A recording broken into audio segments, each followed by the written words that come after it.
It's fun. It's wild. It's Dad's Gone Crypto. Welcome everybody to Dad's Gone Crypto. It's another week and another topic. So we are chatting about NFTs and why is 80% of them actual failures. We're going to dive deep into it and find out why. We've got some first-hand experience in some of the criterias of this. We know the pain points, so we can definitely chat about it. But in all this chaos of why, there's a lot of people dissecting to why things are failing.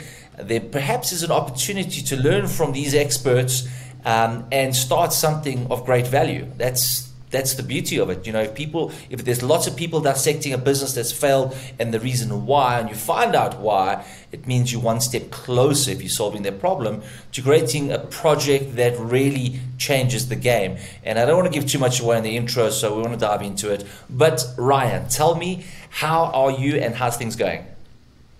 I'd be a lot better if my NFT wallet wasn't so down in value right now. We do not. We just. You see, you have to just create heartache and pain. Like every now and again, you like open your wallet. You're like, okay, let's just see. Maybe one of those little NFTs are like stupid amounts of money. And you open it, you're like, no, it's still shit. It's still shit. So this topic might be a little close to heart. How many NFTs have you got in your wallet there, right? Oh boy, I don't know. I don't want to talk about that. Too many. Way too many. Yeah, likewise. We've been promised the future and we don't even get communication, right? In fact, I got banned. Yeah, that's the problem with most of them. Most of them have just kind of, it just seems like they've just died, and it's sad. That is sad, so right? I guess those will be taxed harvest losses maybe for next year. We'll see. 100%. Otherwise, apart from that, all well, all good? Yeah. Family well? Yeah, everybody's doing pretty darn good, I think. So, and most importantly, when last have you had a barbecue? Oh man, it's summertime here, so barbecue at least 2 or 3 times a week. It feels like. Sure. So, well, we're cracking open the fire. My wife's like, "You will braai," which is barbecue tonight. I'm like, "Yes, ma'am." So we're cooking sausage, or boerewors as we call it in South Africa. It's a delicious roll with meat in it. So yeah, it's going to be fun. But nice. So at least we start. You can see by my shirt, I got out and did some fishing this week, so that was fun. Caught a couple of nice big largemouths, and it's a good time. Dead big or? Not too bad, No way.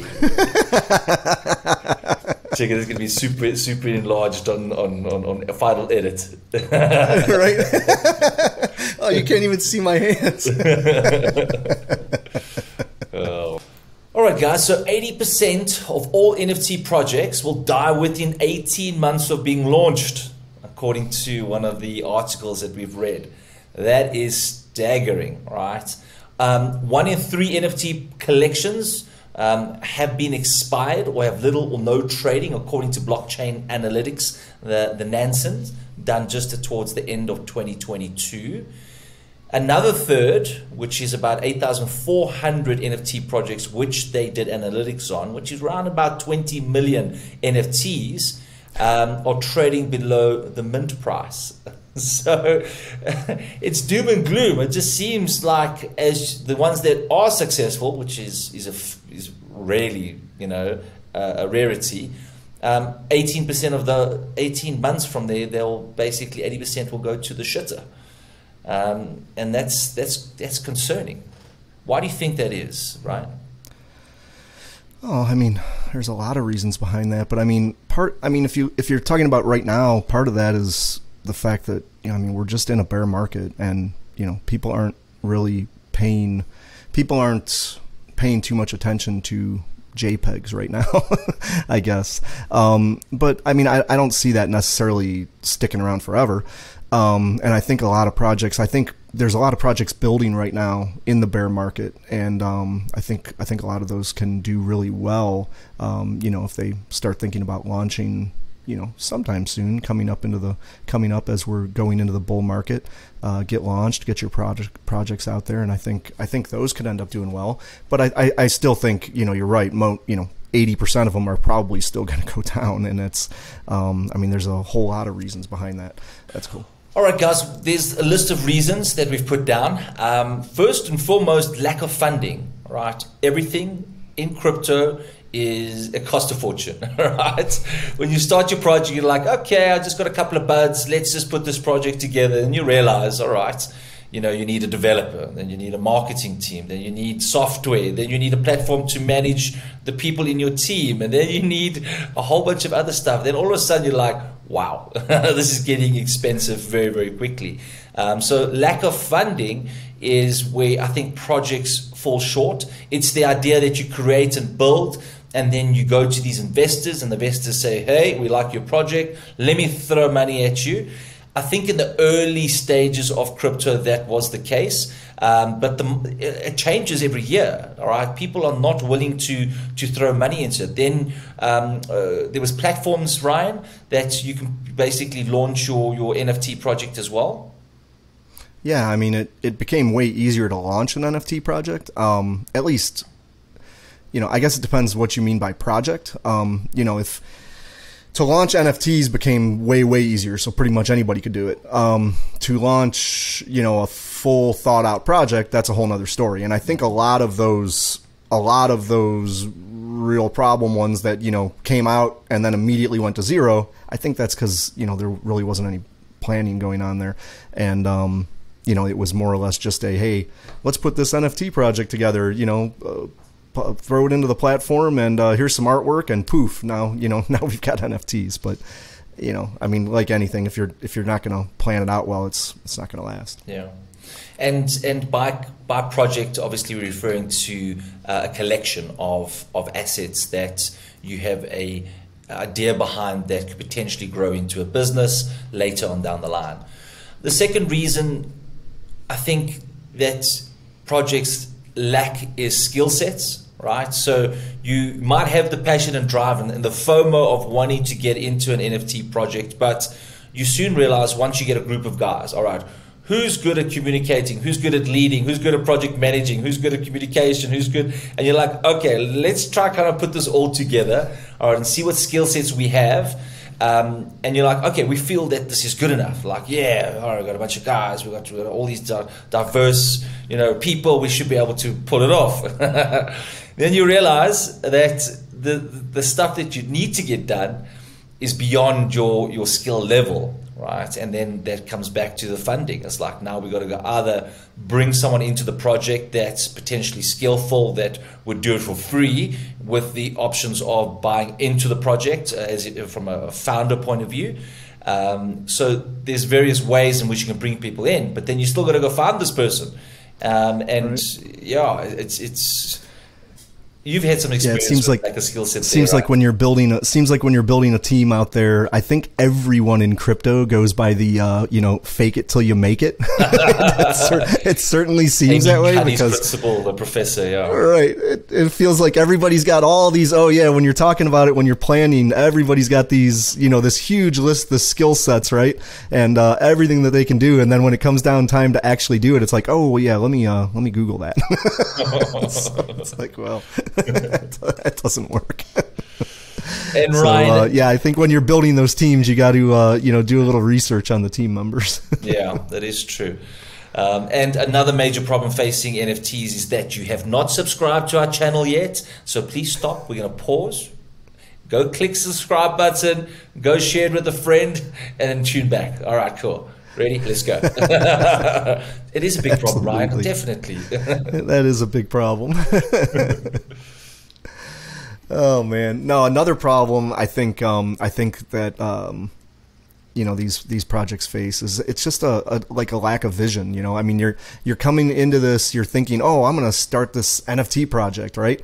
And you gather up your group of guys, and you're putting out, and sure, maybe you have a general idea of what you're doing, but but a lot of times they don't put together the real game plan, right? You got to really spell this out piece by piece by piece, and have a plan for the future. And I think that's where a lot of these lack. You know, they have a general plan of kind of what they want to do, but they don't have this. They don't have this will to actually follow through on everything in their plan and get all the details correct. And the devil's in the details with a lot of these things, I think. And I think, Ryan, when back in the old days, if you can remember, we had to submit a business plan to the bank, right? We had to carefully put out everything. Now, it's not a recipe for success, we know that, but traditionally it helped you go through the processes of kind of putting those components in. And what about accountancy? What about tax? What about SEC? So it gets you starting to think about it, as opposed to just only focusing on, I'm an artist, all I want to do is draw, we'll figure everything out. You might just crash the project just like that. So in the old days, we used to do business plans in order, but yet in crypto, it's kind of like guns blazing, just slap it together and hope that something comes about. Yeah, I think especially in the bull market, I think a lot of the reason why so many of these have crashed is because they were funded in the bull market. Everybody's just throwing money around like it's meaningless, right? Everybody's just throwing money at projects that don't really have a business plan. I mean, sure, they throw a roadmap up on their website, but it doesn't really mean anything. And you're right. Business plans used to be scrutinized before you could get $1, and now making in the bull market, at least, it's a whole lot easier to raise funds in crypto. Now, right now, if you're starting a NFT project right now, finding funding is a whole lot more difficult, and you've got to have a really good plan. So lay it all out and have a really built out white paper is basically your business plan as far as crypto is concerned. And then I think another big reason these things have been failing or have failed is that some of them just don't put the community first, and I think that's what an NFT project is all about, right? I mean, I understand there's different levels of NFT projects. I mean, you might just be doing one-offs and that kind of thing because you're an artist and you want to put out NFTs. That's a whole different story. But these NFT projects that are selling, 10,000 NFTs, the whole point behind that is to build a community, right? And to have a reason behind your community, and have a direction for your community to go. And the problem is a lot of these projects are out there and they're just, they put something out there. It's more about them than the community. It's, this is what I want to do. And, let's get 10,000 people to buy this just because. And they're exactly. And they're really just not building, that whole community atmosphere. And if you don't, if you have 10,000, let's say you put out 10,000 NFTs and 500 people buy them up, right? So you didn't grow this big community out. They have no incentive to hold this stuff. There's no feeling of of the group doing better together. And being I think part that's of a tribe. A tribe is an important thing, and we can be as simple as Christianity, right? Let's say you're a Christian NFT. You're creating an NFT for Christians, so you guys can find the niche community, and then you just want to sell it just to make money. Then you get everybody but Christians, and then you think, all right, so how do I now engage with this community that's not my typical community, right? So you got to see it, NFT project, as who am I trying to attract? Who am I trying to get a niche audience so that we can build something, we can be related, we can take our skill levels internally to that next level, leverage the power of a community. The community is powerful, but a community that you can't speak to, you're wasting your time. And that's, I think, one of the big reasons why projects fail, is just that after they've got it, if it doesn't pump, they just say, well, they either sell it or leave it in their wallet, and it doesn't go forth. Yeah, absolutely. Lack of business acumen is also a big one. All right, I'm not saying that some, obviously it's generalized, right? But who are the guys creating the NFT projects, right? It's probably a an artist that has the skill set that says, I can do this. I can create this little funny pixelated character. I can do these 3D. So what they do is they set on the journey of getting their 3D mates, 3D artists, and they get this whole collection of arty guys. It's not to say artists are good businessmen, right? I'm not generalizing in the sense of not all, some of them are, but their passion is art and designing. A businessman, his passion is business and looking after it and growing it and dealing with all these people and these problems. It's two different types of people. So often, like, yes, you have someone that's an artisan, but they lack the vision and business components to put together to make sure that the NFT project is running in the right direction. So often these projects run over budget, over time. People get despondent because they feel that the leadership in that business is not really good. Yeah, for sure. If you don't have a business mindset when you're trying to run a business, you're not gonna do very well. Yeah. And if you're wanting to take people's money, you also have to make sure you have to have a level of business acumen, because it's a whole nother ball game when these guys turn on you because you've taken their money and like, oh no, I'll just create another art piece. No, it doesn't work like that. Right. Organizational structure.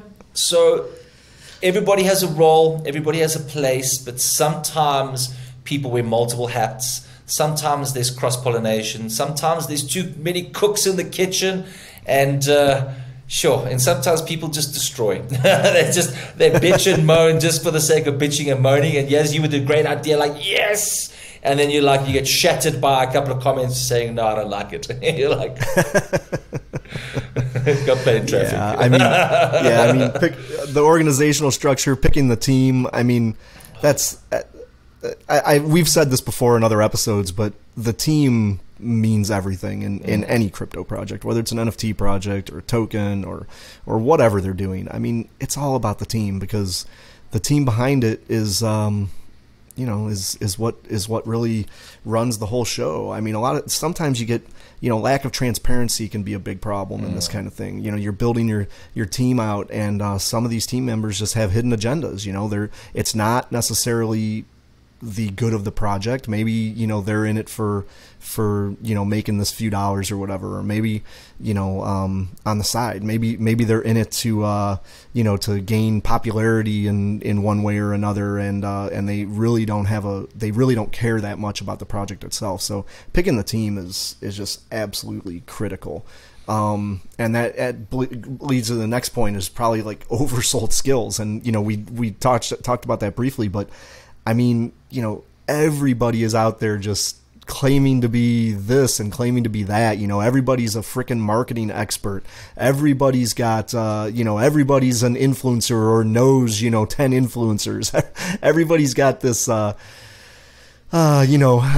can code, or I can build the website, or I can do this and that. Expert. Oh my goodness. Exactly. And at the end of the day, you really got to vet the people that you're working with, because it's just like in anything, it's hard to find good help, and when you're when it's not necessarily somebody you're hiring that you can just fire, finding the help is it's your team. So you got to make sure you vet the team. It's the psychology of working with people as well. You got to some level, it's a lot of off project shenanigans that you have to deal with. You got this train, and on this train sometimes feels like a party bus or a raging screaming match where you're on this side of the train, I'm on that side of the train, we've got to get to the middle somewhere, and it's just chaos.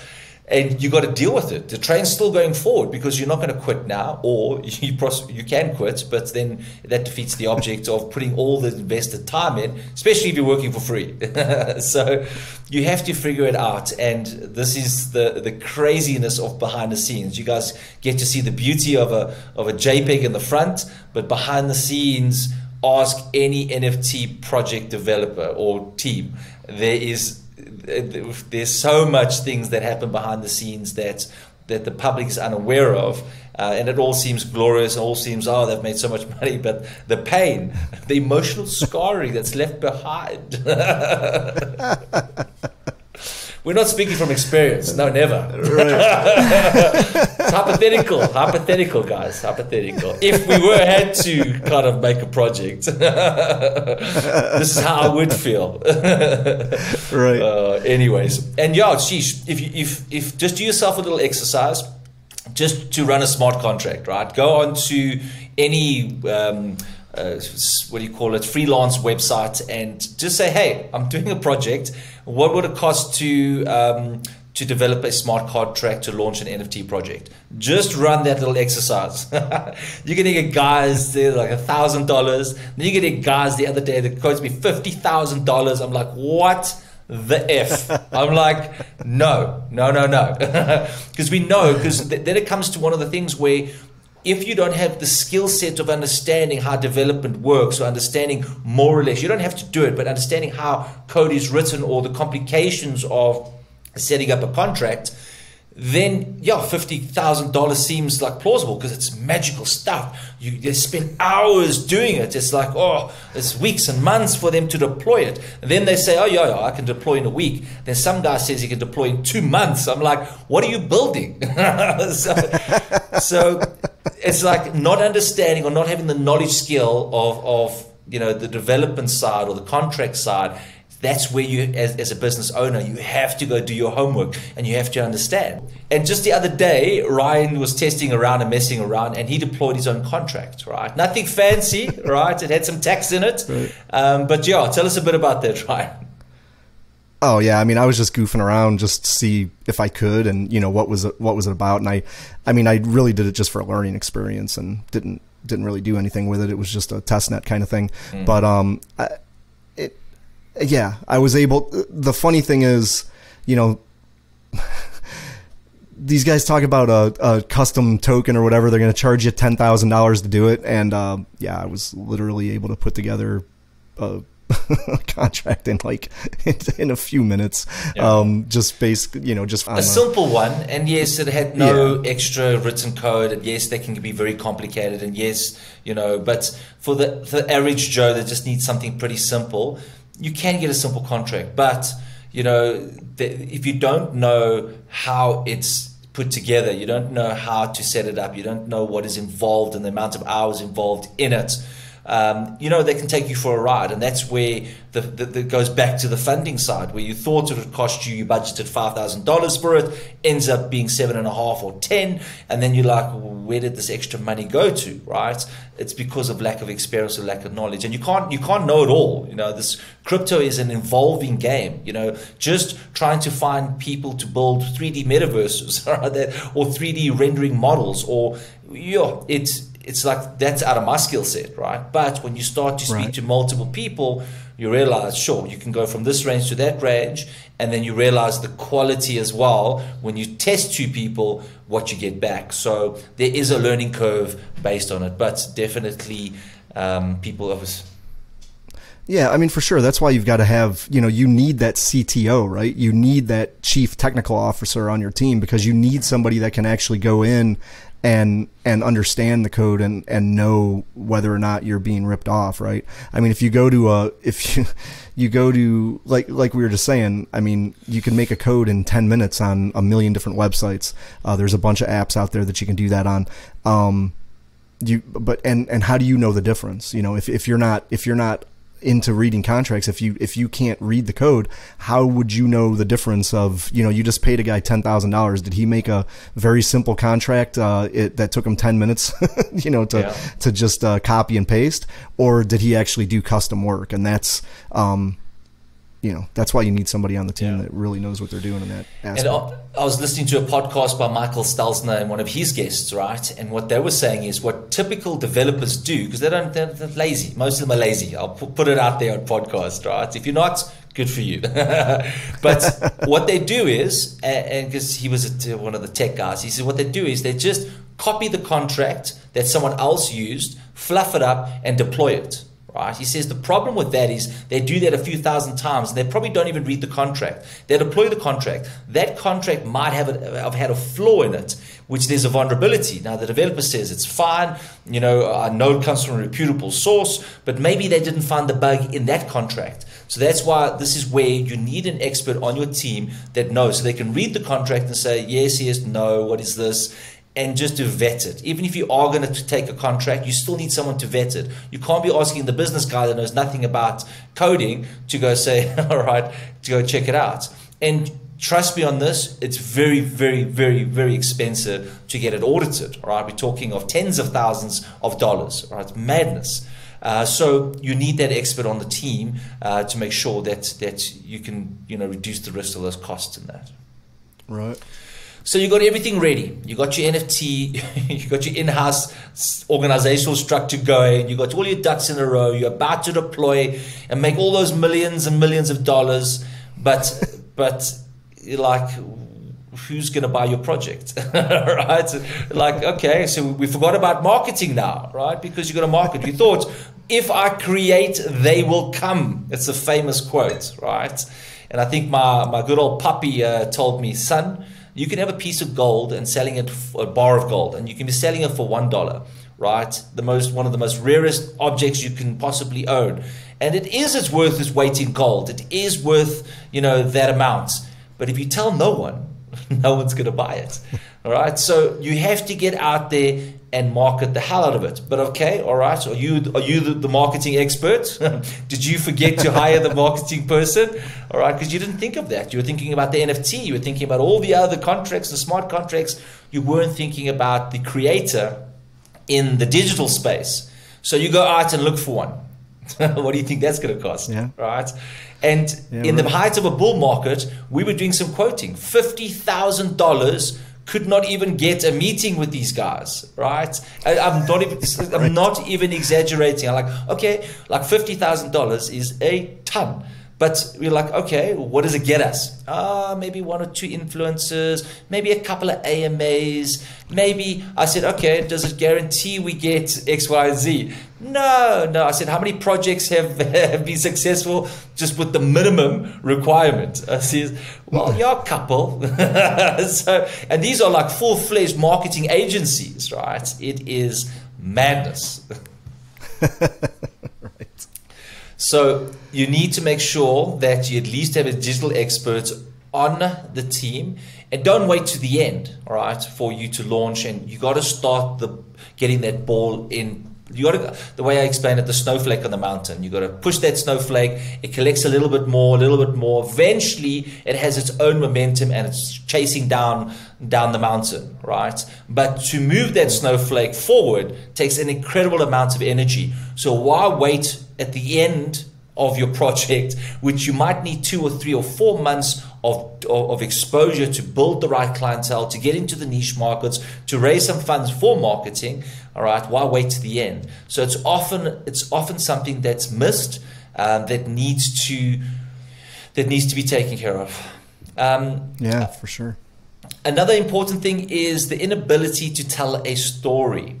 Right, so you've got these chunks of meat lying on a table, right, but no presentation, right? When you go to a Japanese restaurant, you're sitting there in front of that bar, and they're bringing out these different steaks. What do? There's like piece of steak, eat it, right? No, there's fire, there's smoke, there's burning down the house, all right? He's flirting with your girlfriend, all right? There's so much theatrical stuff, but it's part of the charm. It's part of that because he's telling a story. You're there having experience. The meat might be okay or it might be fantastic, but it makes it even more fantastic if the story's told properly. So you've got this beautiful project, but you need a game plan to tell the story. And that's, you think, okay, I can tell stories. I put my kids to sleep. There's a reason why you put your kids to sleep. Because the story's shit. So you need an expert, right? So you need to find out who's got a great way of communicating, who's got base or an advanced level of English literature, or whatever language you basically developing in, or Russian language, or right. So yeah. Anyways, it's you have to convey that story. Yeah, I think a lot of them have failed because of that. You know, they've got their whole project running. They've got everything. They think they've got it all down pat, right? They're paying for the marketing and everything, but they haven't been able to convey that story to the masses. So all the money you spend in the world isn't going to help you if if you're not telling the right story. Yeah. So, I mean, another reason these things are failing like crazy is because a lot of these developers aren't in it for the right reasons. I mean, they claim they're in it for the community, right? But I mean, a lot of them it's just for the money.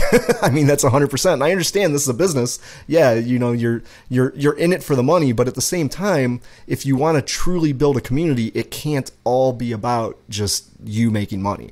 I mean, if you think about it, tie it into like professional football players, any professional sport player, really, right? I mean, if they are in it Ryan, just for the money. Is that a soccer player or football player? That's why I said professional sports player. Sports, general. Okay, just check. Yeah, I know. Our language barrier there. It's football here for real football. Real football. Be open. Football, one that involves a foot and a ball. Okay. All right. Well, yeah, all you soccer players over there. Regardless, professional sports players, you'll see a bunch of them that, I mean, you could tell they're in it for the money, because as soon as they sign their big contract, they're playing like crap again, right? It's just fluff. And they were only in it for that big contract. And then you can tell the difference between the guys that are there for the love of the game, right? They're there to win. Sure, they want to make money, but at the same time, they're there to win. And those are the guys you see on the sidelines when they've lost a big one and they can't lift their head up because they're, it's heartbreaking to them. And the guys that are in it for the money, well, they're just walking off the field, shaking hands, having a good time. They don't give a shit because they made their money. It's the same kind of thing. A lot of these NFT projects fail because of that. The founders are just in it to make the money. They're not in it to actually build a community. They're not in it to actually find common ground with people. And I think that's, people eventually figure that out. They sell all their stuff and they're out. I think that's a real big part of it. In saying that, right, so if some communities have thought through that, right, so yes, we see the NFT as an asset that needs to go up and down. But other people like Moonbirds, they have a niche community with certain hats and apparel, right? They've made a sub community, right, where it has doctors, it has lawyers, people of power, all of that. And as long as you own that particular, you get access to this community. And just by owning that NFT, I now have a network of people that I would have never had before in my life.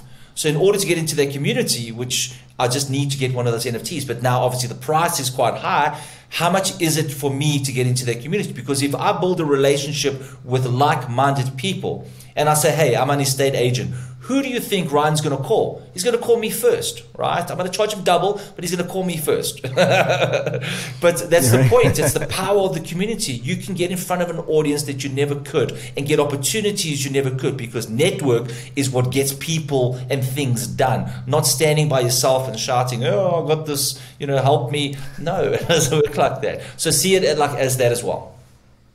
Yeah, absolutely. I mean, that's the whole point of, community, right? The whole point is, you're a part of something that's bigger than you, and hopefully, hopefully you can get those kind of things out of it. A lot of the NFT projects that are actually surviving and doing well are based on that type of a thing, and not just in it for the money. And another important aspect is, it's the timing of the market, right? In the bear market, things fail. So, when the bull market was running, you had all these NFT projects that were just flying off the shelves. You couldn't people were breaking down doors to try to mint these things. Yeah. And then, as the market started falling off and we started, getting more and more bearish, you started seeing, I think the NFTs started falling off faster than anything because, people saw a lot of them were a lot of fluff. So, people saw that and just started getting out of those first. And then of course as soon as a project gets fudded or something in a bad market, then that project's over with. So, I don't know. I think we're finally coming out of this bear. I know we just had a pretty massive dump, and it's pretty normal market cycle kind of stuff. We've been talking about it a while that, I think this summer's probably going to be down, maybe sideways and down. And then, and then we'll start, probably, hopefully by the end of summer, we start picking back up and, get back into a good bull market again by the end of the year. And I think that's when, coming into that is really going to be a great time, I think, again, for NFTs and all the projects that were kind of having a rough time through the bear market here.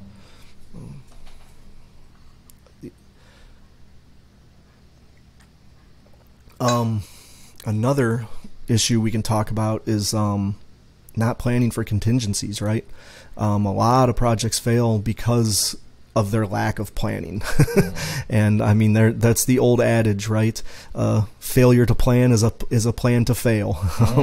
I've heard that. I think I heard that in college. I don't know how many times at business school, but I mean, if you don't really plan it out, if you're not planning for what can go wrong, something's going to go wrong. And I think a lot of projects failed on those kind of terms. I mean, it's something as simple as like the mint button not working, right?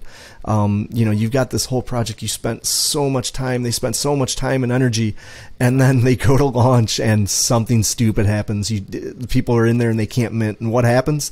Immediately everybody fuds the project. Everybody's like, these guys are such idiots, they can't even get their mint right, forget it. And I mean, that can completely destroy a project. So it reminds me of, I think a lot of them went down because of that, honestly. It reminds me of a frat party. You're like, oh, there's the house party, cool. You have all these people ready, cans of beer, and like you try to get into the door and there's like, no, there's nothing happening here. How long do you think they're going to wait? No, they're gone. You turn someone else's house, and someone else is getting the girl.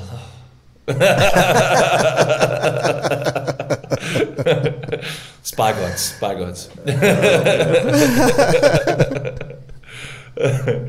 All right, guys. So as you can see, there's a lot of things that are not taking into account when, and there's a reason why these projects fail. Because you can skip it. By all means, skip one of these things we've recommended, right? And see what happens. It causes a mini storm within the project, and if there's multiple mini storms, it feels like you're not getting where you need to be, and there's multiple delays. If you're creating something that is of value, right? And this is, I think, our message to everybody is that NFTs are here to stay. All right, they're having a tremendous amount of power.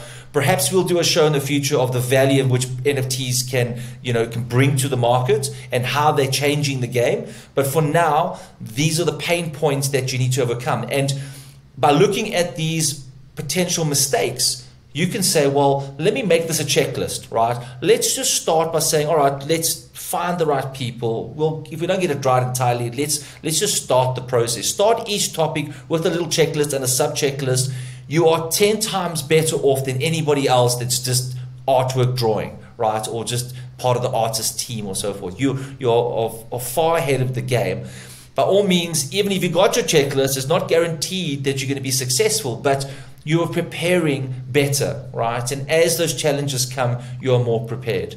Don't neglect the community, guys. Those are the people that are going to support you. Those are the people that are going to buy from you. Those are the people that will have your back. Up to a point where you've got their back. You're creating this beautiful thing. They've got your back by buying. And then it's your job to think further and saying, well, how do I make this a 3x? If you have that intention, right, to say, how do I make my community a little better off? It doesn't have to be financial value. It can be network value. It can be music value. It can be music token. It has to be 3x or 10x more value, all right, back to the community. If you start thinking of that, Steve Jobs never said, well, let me just go and create a community and say, great, my project is amazing, right? He had that in mind. He wanted to create something beautiful, something that was a game changer, right? And what happened? Because of the beauty of what he created, he found the right niche community when it was time, all right, that now Macs are by all means not the best computers on the planet, right? Every computer I've had is a Mac, and I swear at it every day, right? But what am I going to buy with the next upgrade? The M2's out, right? I just bought the M1, then the M1 Plus, and then I got the M2. Now I'm thinking of the M2 because I'm passionate about it. I love how it works. I'm a fan. I'm part of that community. In fact, I've got a lot of Apple products here. I'm recording on my camera as well.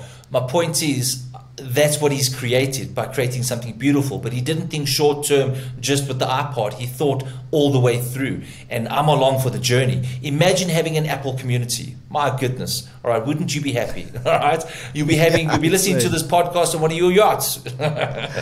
Exactly. So yeah, guys, when you create, have the right intentions, right? And put your community first. Design something of value, of course, but put your community first. And when you get that money, don't think it as a payday and go buy some sports cars and go flash it on social media. Think about how much more value I can create, how much more. And then, if you're tired of the game, put it into a DAO, let the community run with it. But you've set a legacy in place that they can carry on and build to greater heights. You can still be part of it with your own NFTs, but you can let them take it to the next level. Guys with more skill sets, guys with more skill value, knowledge, expertise. But you've started this beautiful creation. Guys with more energy and want, right? I mean, there's always new guys coming up that really, really want to be involved and really want to work it. And sometimes it's a matter of just, you're tired and you want to pass it on to the young guys, right? Yeah. to the new generations coming in. So that's always there too. 100%. All right, guys, and it's that time of the show. We've got Dad's Got Crypto and Dad's Got Crypto. Dad's got jokes. I'm so used to it. Dad's got jokes. Sorry, man. Dad's got jokes. Yes, the first part is important, but the second part is also important. Dad's got jokes. That's right. So this is the point where we tell jokes. The objective is not to laugh. And if we do, it's well earned or deserved. And I have no beer in front of me. It's a sin. I think I'm going to have a pint when I leave my desk. And but if you lose the battle, you got to have a case of beer. And down. You can enjoy your cup of tea there, right? Yeah, it's coffee. I'm in America. We don't drink tea here. We drink coffee. Just checking. Check, manhood check.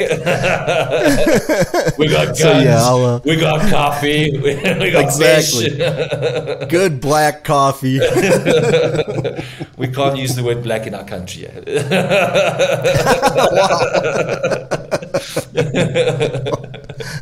Anyways, we're in the joke section here. So Ryan, I think I am going to go first. You went first last time. All right. Are you ready? Hang on. Let me put my my no laugh face on. Ready? Okay. Service face. Oh, that's scary.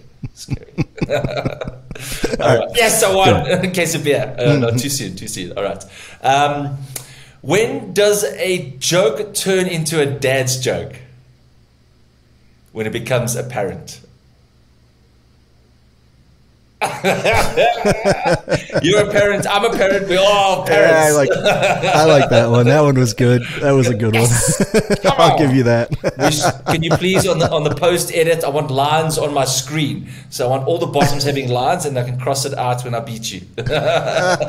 Well, you get one line then maybe. It's an important line. We're going to start somewhere. Nobody will know what that one little dash mark is. All right. Let me collect 3 first. And then we put it sure. on there. All right. Okay, serious face. All right. I just don't trust trees. They always seem so shady.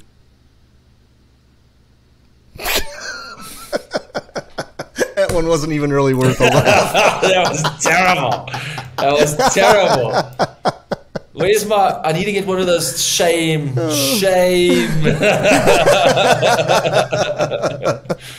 Hey, it's early. I'm tired. I'm putting you into the dad's beer corner for 3 hours. We're going to record the next one in the evening so I can have some beers and we can have some more fun with the... Yeah, that's not actually a bad idea. Hey? Oh, yeah. All right, guys. Well, thank you for joining us on our show. We surely enjoyed it. I hope you guys did too. If you would like us to cover any topics, please share some comments down below or join us on Telegram. We're quite vocal in there. And if you ask any questions, we all respond and we all get chatting in there. And don't forget also at Dad's Got Crypto. Gone Crypto. and at Dad's Gone Crypto for our Twitter handle. Come subscribe and come join and come tweet and come irritate us. No problem. We'll enjoy it. Absolutely. Guys. Have an awesome Thanks, weekend, guys. and I'll chat to you soon. Ciao. Yep. See you. The material and information presented in this recording are for entertainment purposes only. Do not misconstrue what you hear as investment or trading advice. Always do your own research. The views, thoughts, and opinions expressed by the guests on this recording are their own and do not necessarily reflect those of Dad's Gone Crypto or its hosts.